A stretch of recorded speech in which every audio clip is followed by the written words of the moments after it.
மதுரையில் ஒரு பெரிய மேம்பாலம் திறக்க போகிறாங்க. ஸ்டாலின் சொல்லிட்டார், வேலு நாச்சியார் பாலம்னு பேர் வைக்க போகிறேன். எல்லோரும் ரொம்ப இதாகிடாதீங்க, ஏன்னா ஸ்டாலினுக்கு இவ்வளவு தேசபக்தியாக வந்துருச்சா?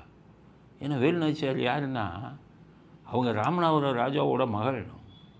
புதுக்கோட்டை சாம்ராஜ்யத்துக்கு அவரை ராணியாக்கினார் அவங்க அப்பா. அந்த டைமில் வெள்ளைக்காரன் ஆட்சி.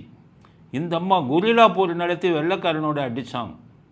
வெள்ளைக்காரனெல்லாம் ஓட வச்சாங்க சில இதில்.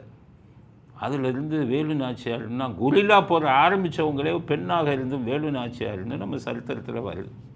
அவங்களுக்கு யாரும் ஜாதி கலர் பூச முடியாது. ஏன்னா அவங்கெல்லாம் சுதந்திர போராட்டத்தில் வெள்ளையர்களை எடுத்து போராடினவங்க. அவங்களெல்லாம் ஜாதி இதில் பார்க்காதீங்க. அவங்க எல்லா ஜாதிக்காரவங்களும் அவங்களுக்கெல்லாம் நம்ம மரியாதை கொடுக்கணும். அப்படி இருந்தவங்க வேலு நாச்சியார். ஆனால் வேலு நாச்சியார் கதை என்னன்னு கேட்டிங்கன்னா, வேலு நாச்சியார் மேலே இவ்வளவு அன்பு வந்துருச்சா? தேசத்துக்காக போராடணும்ல இவங்க என்ன இது பண்ணாங்க? இவங்க தான் சுதந்திரமே கொடுக்காதடான்னாங்களே வெள்ளைக்காரனை பார்த்து. சுதந்திரம் கிடைச்ச இன்னைக்கு கருப்பு கொடி ஏற்றுனாங்களே, இவங்க போய் வேலு நாச்சியார், இப்போ வேலு நாச்சியார் மாதிரி ஒரு வீரமங்கையை போய் இவங்க இது பண்ணுவாங்களா? என்ன விஷயம்னு பார்த்தா, அங்கே தான் ஜாதி ஓட்டு. வேலு நாச்சியார் முக்குளத்தோர் சமூகத்தை சேர்ந்தவர்.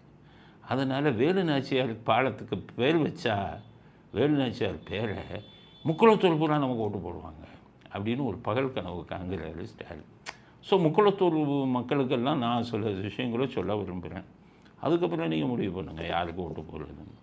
இவர்களுக்கு உண்மையிலேயே முக்குளத்தூர் உங்கள் மக்கள் மேலே அவருக்கு பாசம் பற்றி இருக்குன்னு நினைக்கிறீங்களா? அன்று பசும்பொன் முத்துராமலிங்க தேவரை இவர்களை எதிர்த்துத்தான் அரசியல் செய்தார். இவர்கள் நாஸ்திகர்கள், அவர் ஆன்மீகத்தில் இது உள்ளவர். அதனால் இவங்களை தான் அடித்து வரட்டினார். கருப்பு சட்டக்காரெல்லாம் ஓடிடுவார்.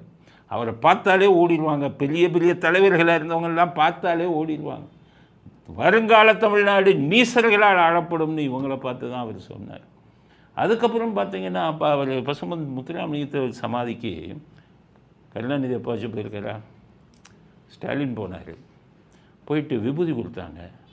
அதை கேமராலாம் சுற்றி நிற்கிது, அப்படி தூக்கி கீழே கொட்டினார். அந்த வீடியோ பார்த்துருக்கீங்களா?